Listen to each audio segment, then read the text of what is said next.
Shalom, damai sejahtera Tuhan Yesus mengalir di setiap hati seluruh pemirsa dimanapun berada hari ini.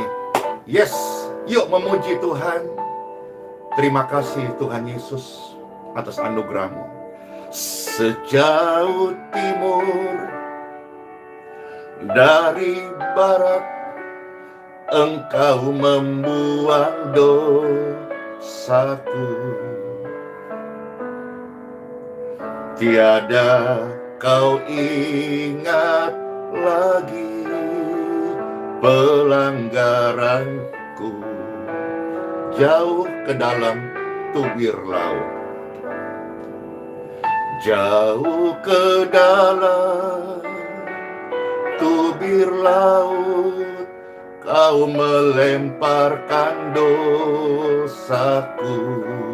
Tiada Kau perhitungkan, tiada Kau kesalahanku. Amin. Betapa besar kasih pengampunan-Mu, Tuhan. Tak Kau pandang hina hati yang hancur. Amin. Ku berterima kasih kepadamu ya Tuhan. Pengampunan yang Kau beri, pulihkanku, sembuhkanku, ampuniku. Amin. Sejauh timur dari barat, Engkau membuang dosaku. Tiada Kau ingat lagi pelanggaranku. Jauh ke dalam tubir laut, jauh ke dalam tubir laut, Kau melemparkan dosaku. Tiada Kau perhitungkan kesalahanku. Amin. Tuhan Yesus baik. Betapa besar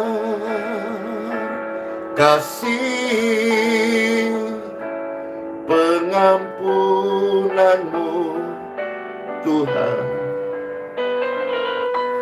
Tak Kau pandang hina hati yang hancur. Tuhan Yesus, kami berterima kasih. Ku berterima kasih kepadamu ya Tuhan. Pengampunan yang Kau beri, pulihkanku.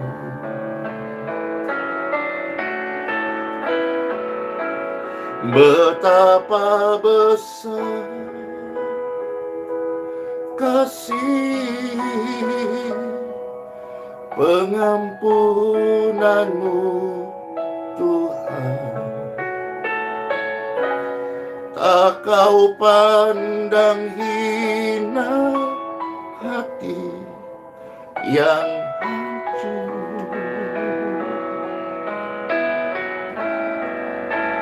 Ku berterima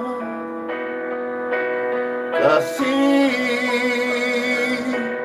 kepadamu ya Tuhan. Pengampunan yang sembuhkanku.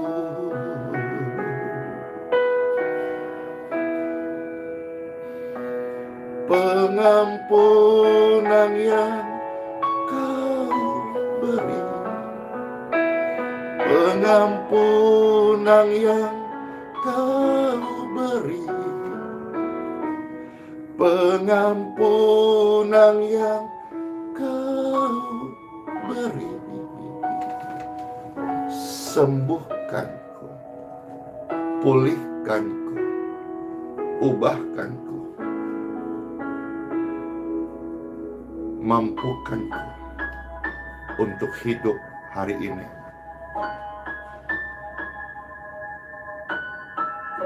Dalam kasih-Mu Tuhan. Terima kasih Tuhan Yesus. Terima kasih Tuhan Yesus. Sama-sama katakan, terima kasih Tuhan Yesus. Terima kasih Tuhan Yesus. Ya, shalom semuanya. Wah, ramai. Kembali Pastor menyapa pemirsa sekalian. Halo Bapak Melki Pangemanan, Ibu Tri, Ibu Sri, Inoan Gemini, Donda Sianturi, ya Hani, ya, dan semua pemirsa sekalian yang sudah bergabung. Ini ada sekitar 4.000-an lebih yang sudah station, yang sudah mengikuti live streaming saat ini. Praise God forevermore. Glory to God. Thank you Lord Jesus. Amen. Bapak Ibu sekalian terkasih, tujuan daripada sharing hari ini seperti apa yang Bapak Ibu lihat di thumbnail yang sudah muncul di YouTube dan akan muncul di Facebook. Mata manusia ini hebat. Dia bisa melihat aib orang lain padahal dia lupa atau dia tidak bisa melihat aibnya sendiri. Jadi tujuannya adalah supaya setelah mendengarkan renungan ini, mata kita tidak kita gunakan hanya untuk mencongkel-congkel orang lain. Mata kita tidak kita gunakan hanya untuk mencari-cari kelemahan orang lain. Mata kita tidak gunakan hanya untuk membuka aib atau menceritakan aib orang lain. Jadi goalnya apa yang Bapak Ibu akan dengarkan hari ini adalah supaya mata setiap kita, khususnya orang-orang Kristen, orang-orang percaya, orang-orang Katolik, anak-anak Tuhan Yesus, biarlah mata kita bisa memandang jiwa-jiwa sesama kita, saudara kita, sebangsa kita, setanah air kita, seperti mata kasih Tuhan memandang kita, yang tidak luput dari masalah, pergumulan, kelemahan, kesalahan. Selamat mendengarkan firman Tuhan yang akan mengubahkan kita. Time for Bible. Dalam nama Bapa, Putra, dan Roh Kudus. Amin. Selamat mendengarkan sabda firman Tuhan terambil dari kitab Kejadian pasal 30. Kita akan melihat satu perikop ini mulai ayat 1 sampai dengan ayat yang ke-24 ya. Pembacaan sabda firman Tuhan hari ini diambil dari kitab Kejadian pasal 30 ayat 1 sampai 24. Yes, selamat mendengarkan bagi seluruh yang terkasih. Demikianlah firman Tuhan. Ketika dilihat Rahel bahwa ia tidak melahirkan anak bagi Yakub, cemburulah ia kepada kakaknya. Ada kata cemburu. Lalu ia berkata kepada Yakub, Berikanlah kepadaku anak, kalau tidak aku akan mati, kata Rahel. Peristiwa ini juga sebetulnya pernah terjadi di dalam kitab Kejadian pasal 16 ayat yang kedua. Waktu itu Sarai mengucapkan hal yang sama kepada Abram. Karena waktu itu juga Sarai belum mengandung. Tetapi budaya orang timur, kalau seorang wanita istri tidak bisa memberikan keturunan kepada suaminya, itu adalah aib. Bapak Ibu sekalian, maka waktu itu Sarai mengarahkan Abram untuk mengambil Hagar. Nah, peristiwa yang sama terulang kembali dalam kitab Kejadian pasal 30 ayat 1. Rahel tidak bisa mengandung. Iya, mungkin ada kelemahan, mungkin mandul. Ini yang terjadi dalam kitab Kejadian pasal 30 ayat yang pertama. Jadi, kalau pastor menarik remanya, Rahel ini besar kemungkinan dia mandul. Tapi kalau kasih sebuah istilah, ya istilah ini tidak bermaksud untuk nyinyir atau menjelekkan, tidak, tapi kita melihat keberadaan Rahel mandul tapi pencemburu. Nah, ini dia. Ya. Rahel mandul tapi pencemburu, atau mandul tapi pencemburu. Apakah bisa karena dia pencemburu maka Tuhan izinkan dia belum melahirkan anak? Bisa juga. Namanya kan rema yang berguna untuk kehidupan kita sebagai manusia rohani. Ya, kita bisa petik bagian-bagian kebenaran firman Tuhan yang lahir dan muncul saat kita membaca Bible. Lanjut ayat yang kedua. Maka bangkitlah amarah Yakub terhadap Rahel dan ia berkata, akukah penggantinya Tuhan yang telah menghalangi engkau mengandung? Karena begitu desakannya Rahel kepada Yakub, Bapak Ibu sekalian. Yakub ini merasa marah. Seolah-olah dari pernyataan ayat yang pertama, yang bisa memberikan anak itu Yakub. Yakub berkata, emangnya aku ini Tuhan? Aku bukan pencipta. Aku bukan yang bisa mengadakan yang tidak ada menjadi ada. Aku bukan pencipta kehidupan. Ya, bisa dimaklumi kembali. Kalau kita melihat kacamata kita seperti kacamata Tuhan yang penuh belas kasihan, bisa dimaklumi. Rahel ini sensitif. Ya, kondisi-kondisi yang dialami, begitu kira-kira. Belum kalau pertanyaan dari keluarganya, tekanan dari masyarakat lingkungannya, kapan kamu hamil, kapan kamu memberi keturunan kepada keturunan suamimu Yakub itu, ya. Nah, sekarang ayat yang ketiga, kata Rahel, ini loh Bilha budakku perempuan. Sama kalau dulu Sarai menawarkan Abram Hagar, ini Rahel menawarkan Bilha. Hampirlah dia supaya ia melahirkan anak di pangkuanku, dan supaya oleh dia aku pun mempunyai keturunan. Ya, sekali lagi kita bisa melihat hari ini sebuah kesalahan. Apalagi kita sebagai orang yang di budaya Indonesia itu, ini kesalahan, ya. Tapi karena dia begitu menggebu-gebu mau menggendong momongan, Ya, dia menawarkan hal ini. Ayat yang keempat, maka diberikannya lah Bilha budaknya itu kepada Yakub menjadi istrinya, dan Yakub menghampiri budak itu. Bilha mengandung lalu melahirkan seorang anak laki-laki bagi Yakub. Akhirnya Bilha memberikan anak, tapi bukan dari Rahel. Ya. Ayat yang keenam.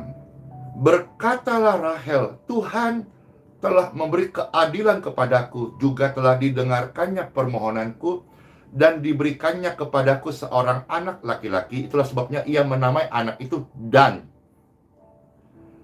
Mengandung pula lah Bilha budak perempuan Rahel, lalu melahirkan anak laki-laki yang kedua bagi Yakub.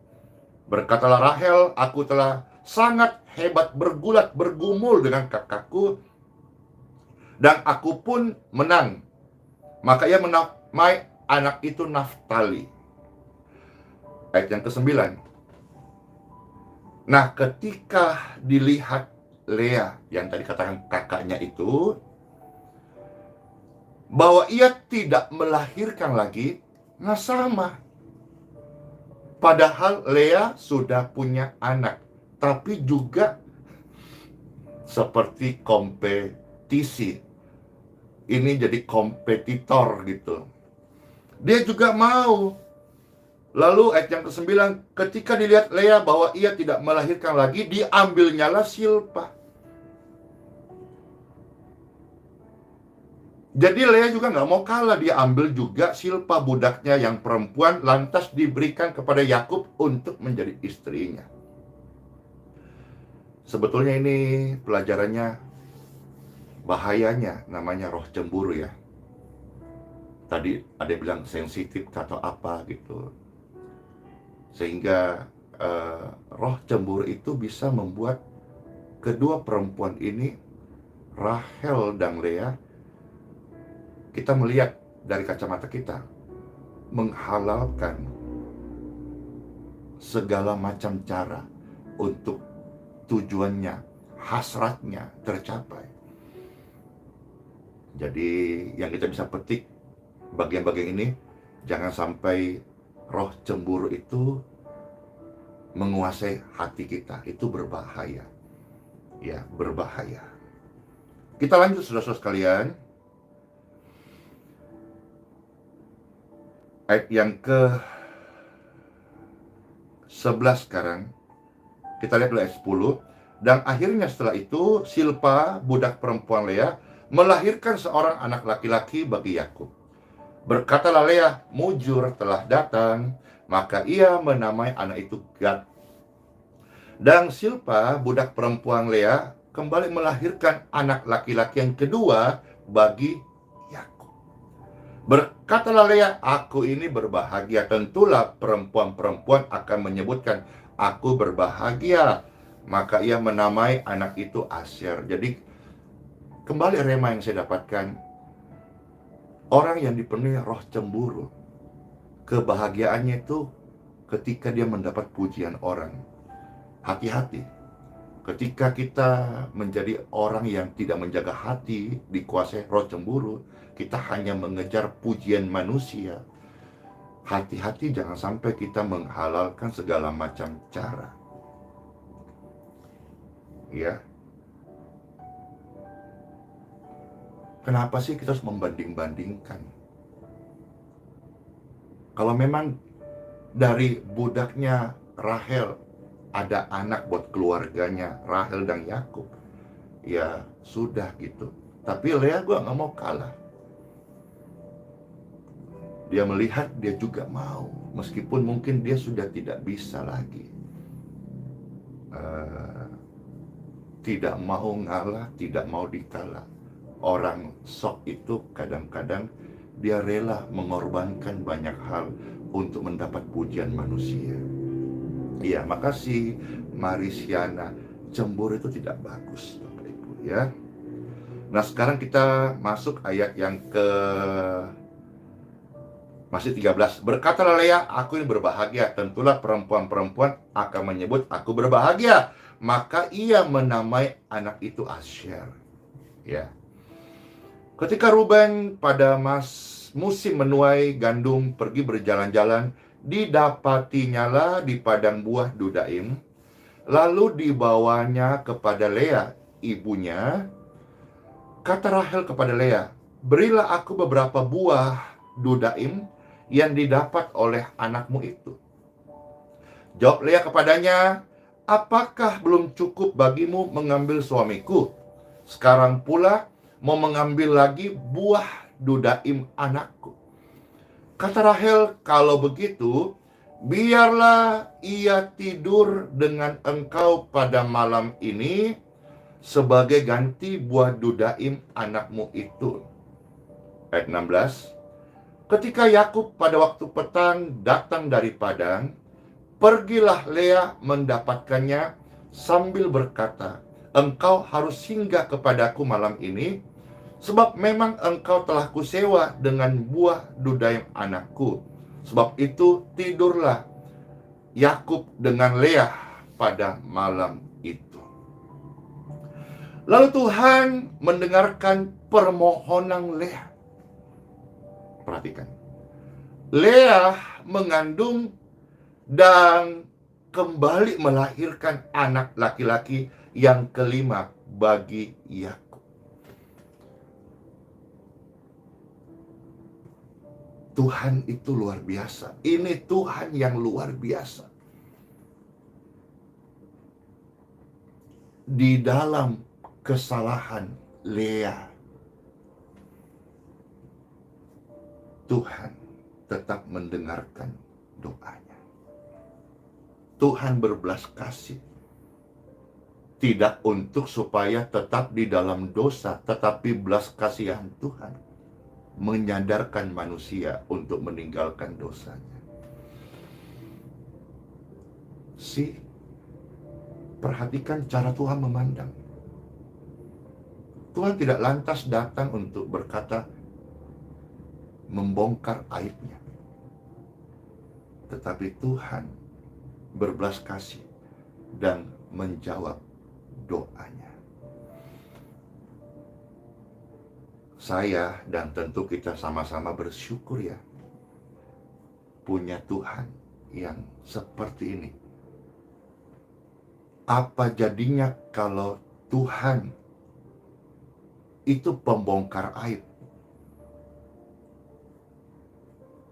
Belum masuk di dalam kitab Keluaran, sudah selesai, bumi ini tidak muncul lagi. Binasa semua manusia. Tapi di sini kita bisa melihat Tuhan ini keren banget. Pribadinya penuh kasih. Tuhan datang menjawab doanya. Saya percaya sampai hari ini Tuhan datang menjawab doa. Sekalipun orang itu dalam kesalahan, Tuhan menjawab doa bukan karena si pendoa itu sempurna. Tuhan menjawab doa karena Tuhan itu penuh belas kasihan. Memang ada satu ayat dalam Bible yang berkata di dalam kitab Yesaya 59 ayat 1 dan 2. Bukan tangan Tuhan kurang panjang untuk menolongmu. Bukan telinga Tuhan kurang tajam untuk mendengarkan doamu. Melainkan yang menjadi pemisah antara engkau dan Tuhan adalah dosa. Setelah hari ini Bapak Ibu ditolong Tuhan karena belas kasihannya, mari sama-sama kita pakai kesempatan yang ada untuk hidup benar. Tapi jangan lupa, sebenar-benarnya saya atau Anda mencoba hidup, kita tetap human nature, manusia normal.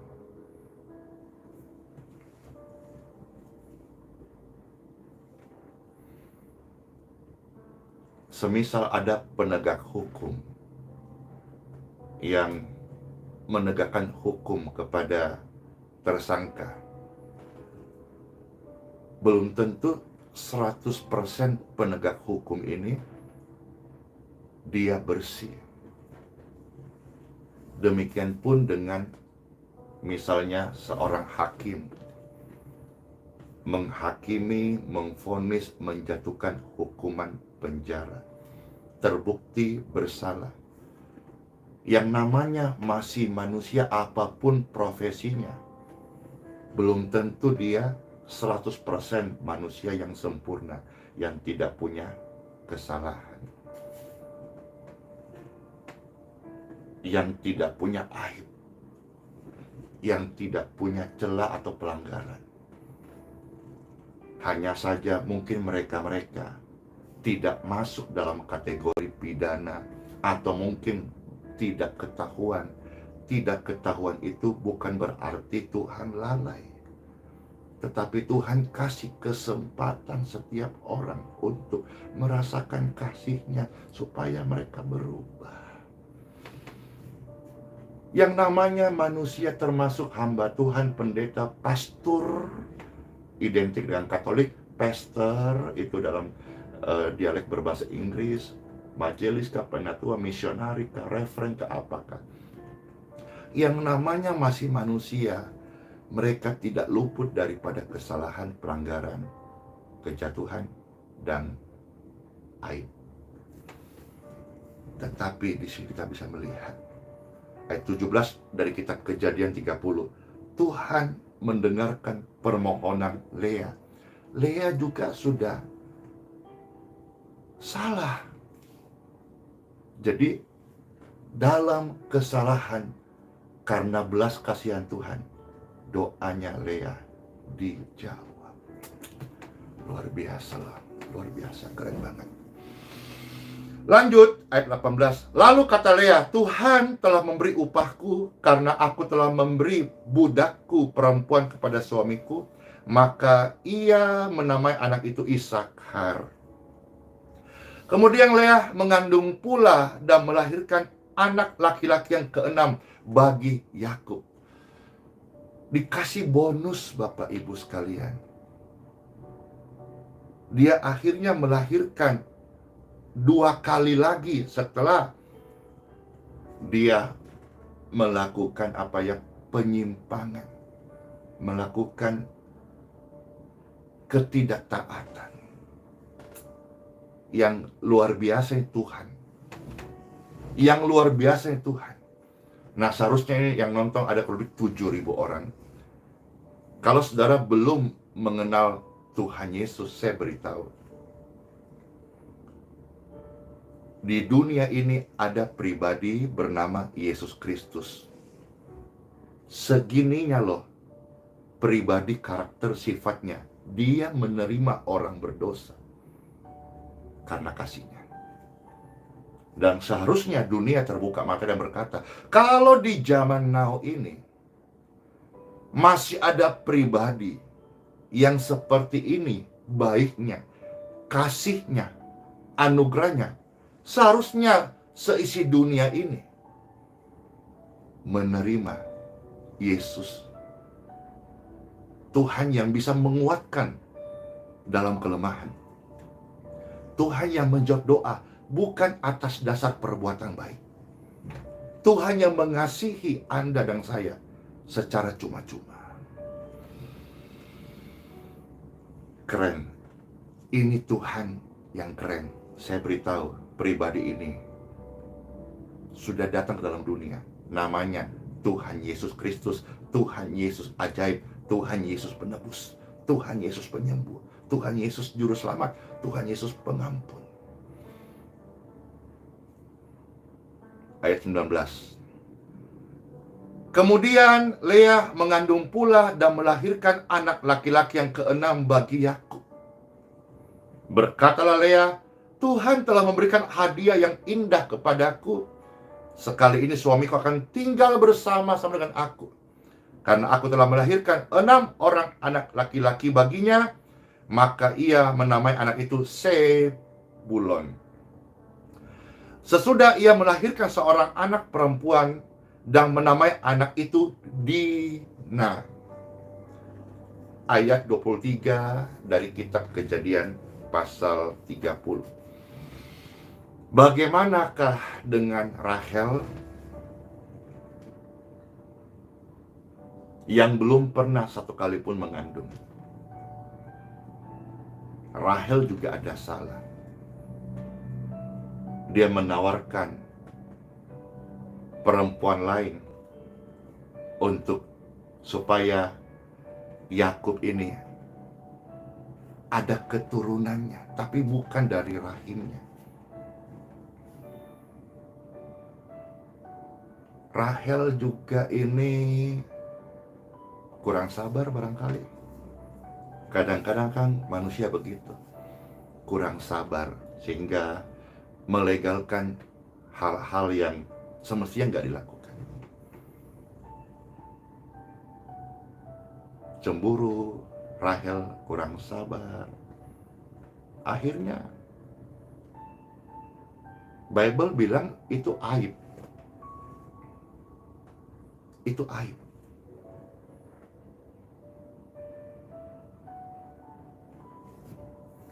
Bagaimana ketika aib di depan mata manusia? Wah, habis sudah. Jadi bulian, jadi goreng-gorengan. Yaitu barangkali habit manusia yang belum diubahkan, atau habit manusia yang belum menerima pengampunan. Tetapi saya percaya betul, seperti ada kisah dalam Perjanjian Baru ketika Tuhan Yesus mengampuni, memaafkan perempuan yang berzina, tertangkap basah, mau dihukum, Tuhan berikan dia kesempatan. Lantas perempuan ini disuruh pergi, hidup baru. Kesempatan ini gunakan yang baik, cari nafkah, kerja yang baik. Jangan lagi menjajakan dirimu, jangan lagi cari uang dari cara-cara menjual diri atau berzina. Ada kesempatan Bapak Ibu. Nah, saya percaya perempuan ini ketika melihat ada pezina yang lain, dia pasti tidak akan menghakimi. Karena beberapa pemikiran, mungkin dia berpikir seperti dia yang butuh pengampunan. Atau barangkali dia tahu kenapa sampai ada orang jual diri. Oh, mungkin gara-gara sebagai tulang punggung ditinggal pergi sama suaminya, dan dia harus menafkahi anaknya, tulang punggung keluarganya. Atau banyak faktor sehingga perempuan ini yang sudah diampuni oleh Tuhan, dia pasti tidak gampang untuk menghakimi orang lain. Karena yang sudah dia terima pengampunan. Dengarkan baik, pengampunan Tuhan Yesus pulihkan perempuan itu. Saya pun, Bapak Ibu sekalian, mari sama-sama kita menyadari favor, anugerah dari Tuhan ini.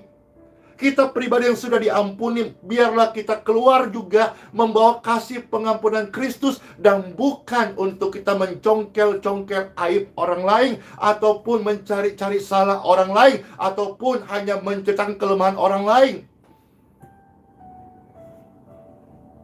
Kecuali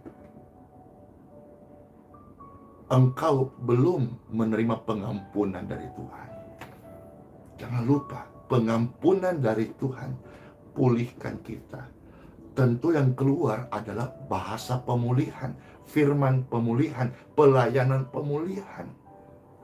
Kecuali engkau belum diampuni oleh Tuhan, maka yang ada hanya kegelisahan, ketidaktenangan. Tapi saya percaya, in Jesus name, hidupku dan hidup seluruh pemirsa sekalian, kita dapat pengampunan dari Tuhan Yesus. Pengampunan Tuhan pulihkan saya.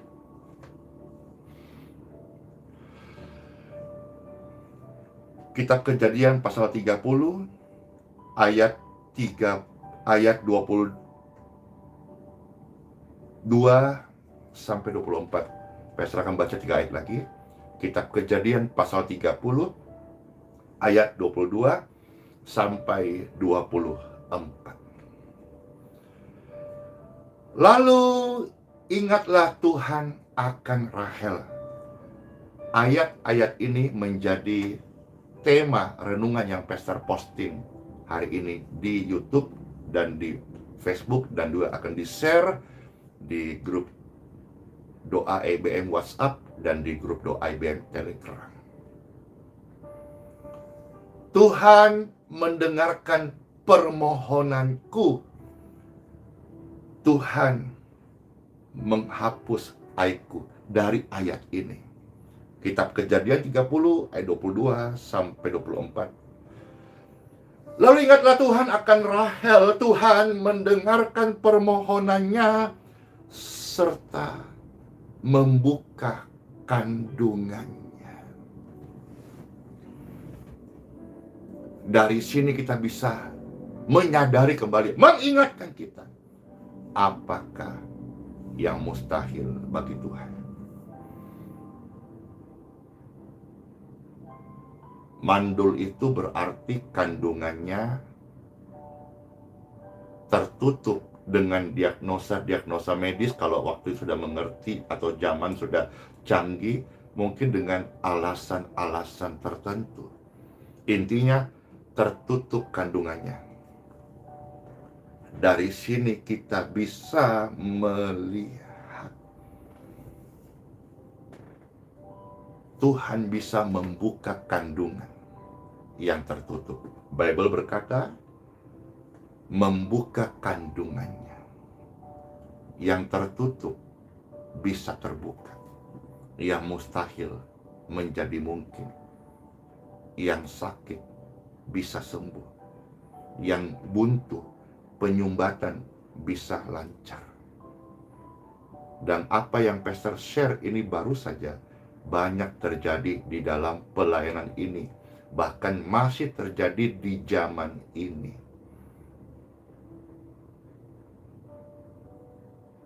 Kisah ini ditulis kurang lebih sekitar 6.000 tahun yang lalu.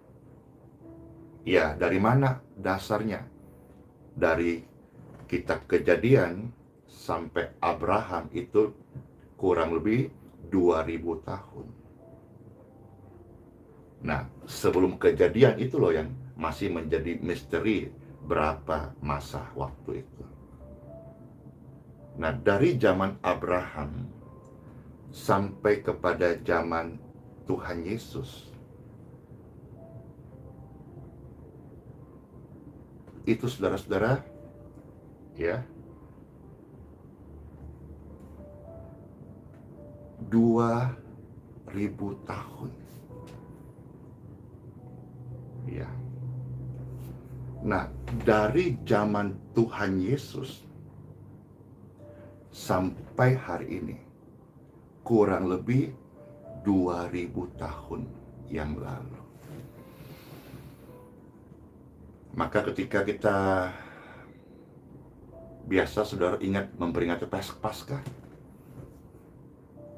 hamba-hamba Tuhan mendeklarasi, Bapak Ibu sekalian dengarkan berita surgawi ini. 2000 tahun yang lalu Kristus mati di kayu salib. Jadi dari zaman sekarang ini, zaman now, peristiwa salib Kristus tergantung di Bukit Golgota itu kurang lebih 2000 tahun yang lalu.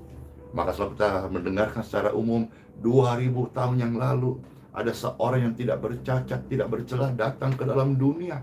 Dia korbankan nyawanya untuk menebus dosa umat manusia 2000 tahun yang lalu. Jadi sekalipun kurang lebih sudah 6000 tahun yang lalu, apakah kita masih hidup 1000 tahun ke depan dan seisi dunia ini masih 1000 tahun ke depan? Kalau masuk 1000 tahun ke depan kurang lebih berarti 7000 tahun. Satu harinya Tuhan, Bible pernah menyinggung 1000 tahunnya Tuhan. Jadi kalau masuk 7000, hari ketujuhnya Tuhan, apakah masuk Sabat itu nanti bahasa yang lain. Tapi kembali Bapak Ibu sekalian, kita melihat di sini Yang tertutup Tuhan sanggup membukanya. Yang mati Tuhan sanggup hidupkan. Lazarus, tulang-tulang sudah kering, bisa bangkit zaman Yehezkiel.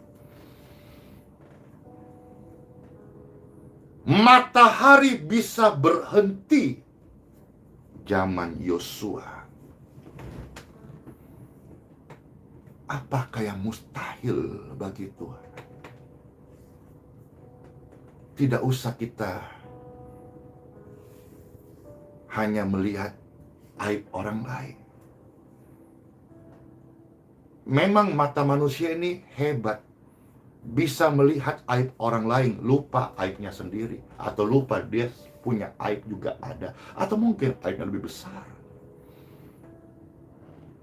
Maka mari kembali kepada firman Tuhan, hati Tuhan. Mata yang hebat ini, biarlah hebat itu untuk kemuliaan Tuhan, bukan untuk alat melakukan dosa. Seperti yang Pastor katakan dari awal, tujuan sharing ini supaya kita sama-sama memiliki mata seperti mata Tuhan yang berbelas kasihan, melihat orang berdosa. Bukan mata untuk mencongkel-congkel aib orang lain atau mencari-cari kelemahan orang lain. Kalau engkau sebagai orang percaya, apalagi sekarang sebagai orang yang melayani, engkau tahu orang lain punya kelemahan, doakan. Itu pelayanan yang baik. Itu pelayanan yang menyenangkan hati Tuhan. Karena kita juga sudah ditolong Tuhan. Ketika Pastor masuk ke penjara melayani, saya tidak melihat orang-orang di rutan itu sebagai orang-orang yang berbeda dari saya. Tidak. Saya melihat mereka semua sama. Ketika Pastor melihat perempuan yang menjajakan dirinya, saya tidak jijik, saya tidak menjudge dia, dan saya tidak berani, jangankan dari sikap mata saya, gerak tubuh saya, pikiran saya, hati saya tidak boleh menghakimi Bapak Ibu. Ayat 23. Setelah kandungannya dibuka, setelah Tuhan mendengarkan permohonan Rahel si penjemburu, Rahel punya kesalahan, Rahel sensitif, Rahel pernah gagal. Tapi Tuhan mendengarkan permohonannya, lantas membuka kandungannya. Ayat 23, maka mengandunglah Rahel dan melahirkan seorang anak laki-laki.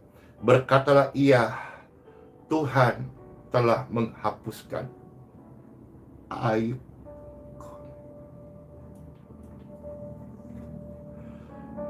Ini kali pertama loh Rahel akan melahirkan.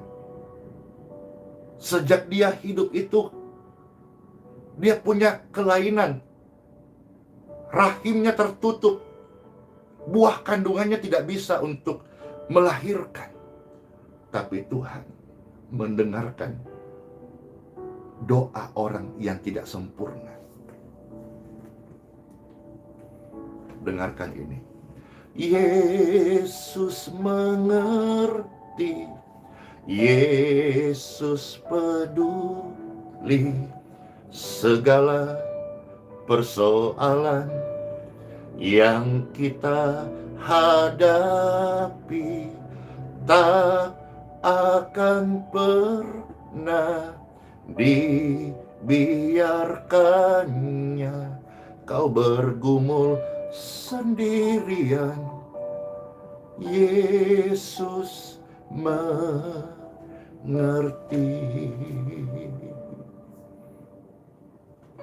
Dengarkan kata demi kata pujian ini. Kita akan merasakan seolah-olah ini kata demi kata buat kita. Demi kasih Tuhan. Banyak perkara yang tak dapat ku mengerti.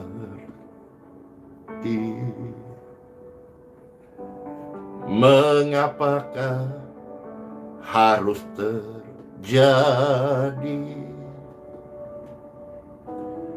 di dalam kehidupan ini?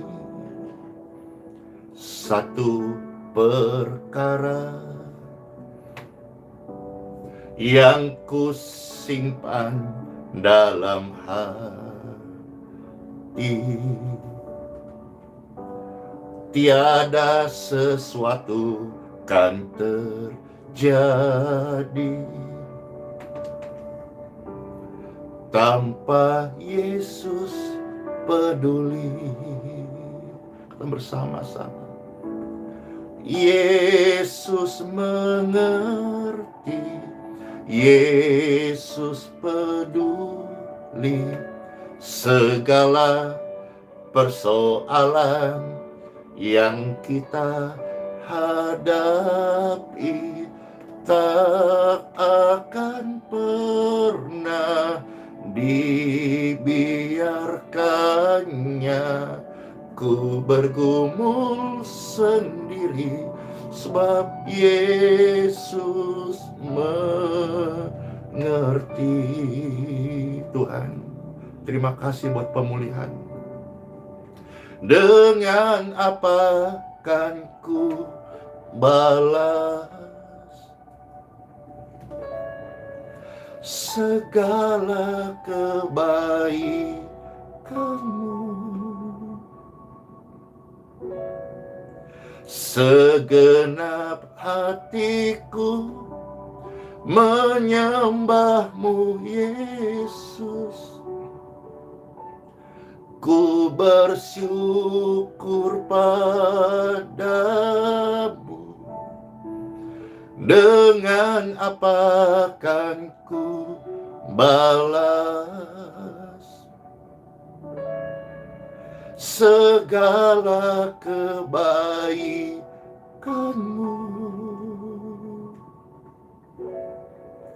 Segenap hatiku menyembah-Mu, Yesus. Ku bersyukur padamu. Selamat Tuhan Yesus, terima kasih. Engkau sudah menceritakan betapa Engkau sungguh sangat baik. Engkau mendengarkan permohonan Rahel.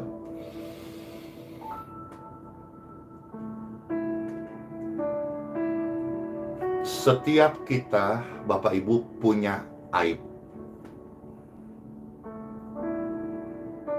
Kalau sampai hari ini tidak terbongkar, itu bukan berarti Tuhan menutup mata. Itu juga bukan berarti Tuhan tidak tahu. Tuhan tahu. Namun oleh kasih-Nya, Dia masih memberi kesempatan untuk kita berubah.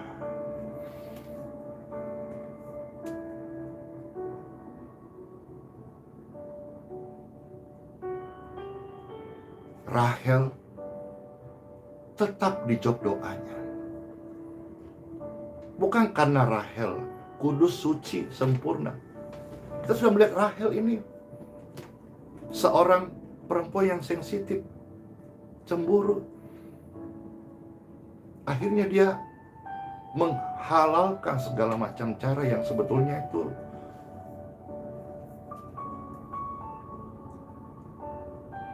tetapi di sini Tuhan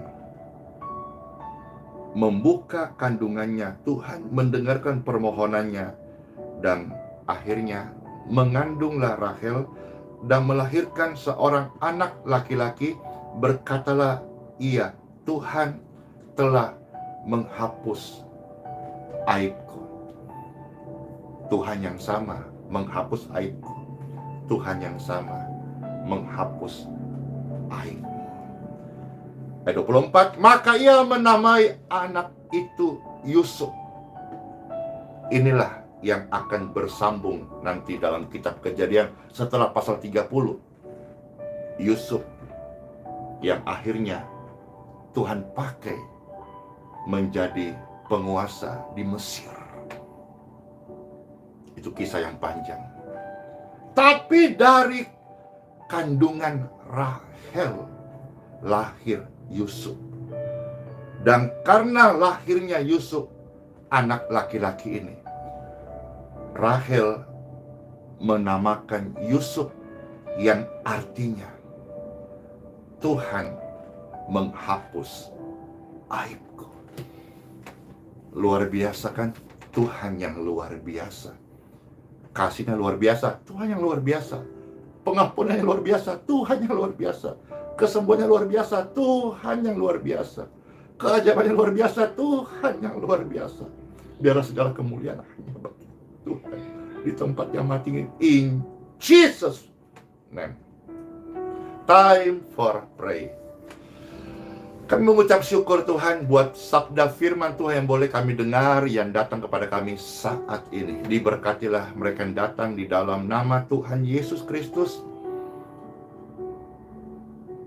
Ketika kita punya pergumulan,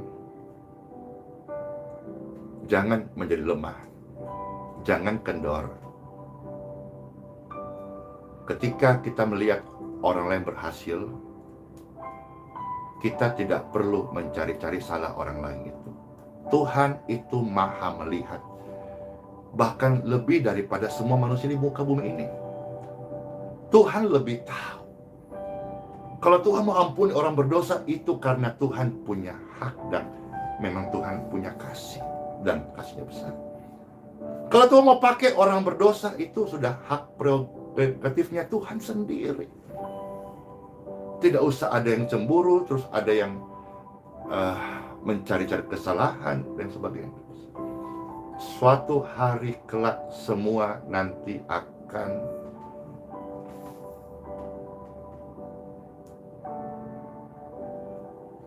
menghadap Tuhan. Jadilah orang Kristen yang hidup sefirman Tuhan. Jadilah orang Kristen yang melihat jiwa-jiwa seperti Tuhan melihat jiwa-jiwa dalam belas kasihan. Kita semua diberkati karena Tuhan memberkati. Dan pastor sekali berdoa, aliran kesembuhan mengalir di tubuh orang-orang sakit, Bapak Ibu sekalian. Baik yang sedang dirawat di rumah sakit. Pastor berdoa khusus untuk Ibu Fani. Aliran kesembuhan mengalir di tubuhmu, di mana sedang dirawat di rumah sakit di Jakarta.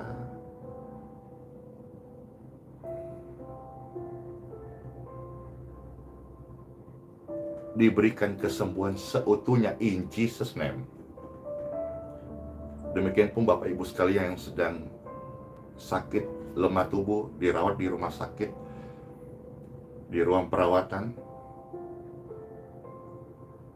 tempat di mana engkau mendengarkan renungan ini, pastor ini mendoakanmu in Jesus' name. Di ruangan di mana engkau dirawat saat ini, aliran kesembuhan men-touch tubuh, heal, free, clear and clean in Jesus' name. Kuatlah, pulihlah kembali, sembuhlah. Pastor berdoa bagi semua kita yang menyaksikan ini. Jangan jemu-jemu berdoa. Berdoalah bukan atas dasar kita orang yang sempurna, tapi berdoalah karena kita mengenal Tuhan itu penuh kasih. Doa pastor jauh dari sempurna, karena tidak bisa detail satu demi satu apa yang Bapak Ibu alami. Tetapi doamu di hadapan Tuhan itu sempurna. Karena doa in Jesus name adalah doa yang tertuju kepada pribadi yang sempurna. Meski kita tidak sempurna, pribadinya menyempurnakan kita. Dia sudah berikan rahmatnya, Immanuel, in Jesus name. Dalam nama Bapa, Putra, dan Roh Kudus. Amin. Amin. Cayo semuanya. Selamat masuk hari yang baru. Wis, ini weekend ya. Ya, happy weekend. Wis, ministry weekend. Cheer, pray weekend. Dan joy with the Holy Spirit. Sukacitalah karena Tuhan Yesus. Terima kasih kebersamaan kita hari ini. Dan selamat masuk hari yang baru. Sola fide. Hiduplah oleh iman. Immanuel, Tuhan Yesus serta kita sampai selama-lamanya. Bless you all. Shalom semuanya. Tuhan Yesus memberkati. Dadah. Shalom semuanya. Yes.